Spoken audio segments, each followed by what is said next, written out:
This last day of September is reserved every year to honor the survivors of residential schools, a shameful chapter in Canadian history. Tonight, we are inspired by the legacy of Indigenous Circle, a program launched by our CTV colleagues in Saskatchewan 27 years ago. First hosted by Lawrence Joseph, Doug Cutham, then Nelson Bird for 15 years before he passed the torch to Creeson Agecoutay. Real reconciliation requires listening and learning, so we're committed to expanding that circle. Tonight, Creeson has the first national file of Indigenous Circle on the importance of Orange Shirt Day. People dressed in orange right across the country, from Victoria to the prairies, and in the nation's capital, thousands remembered residential school survivors. These grade 6 students are studying Canada's dark history and the treatment thousands of Indigenous children went through.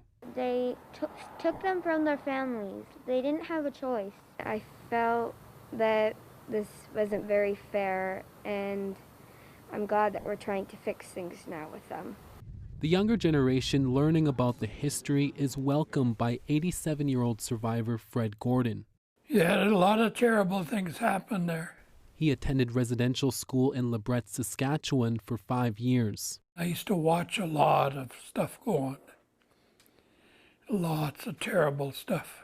Sexual abuse, nuns abusing the boys. But during the day it looked normal. More than 130 residential schools operated in Canada between 1830 and 1996 with the goal to assimilate First Nation, Métis, and Inuit children. 150,000 children were stripped of their identity and culture. Countless were physically, mentally, and sexually abused by the government and church-run schools. An estimated 6,000 kids died. Most Canadian people that are not totally aware of the full impacts of residential school and the trauma. No matter how much I cried or protested, I don't have a memory of ever wearing the shirt again. Phyllis Webstad founded Orange Shirt Day 7 years ago. Her favorite piece of orange clothing was taken away during her first day at residential school in 1973.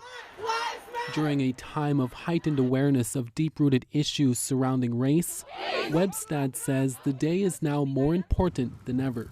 It's like a little bit of justice in our lifetime for what happened to us, because one day there will be no survivors left in Canada. And there are still ongoing discussions on whether or not Orange Shirt Day should become a stat holiday in Canada.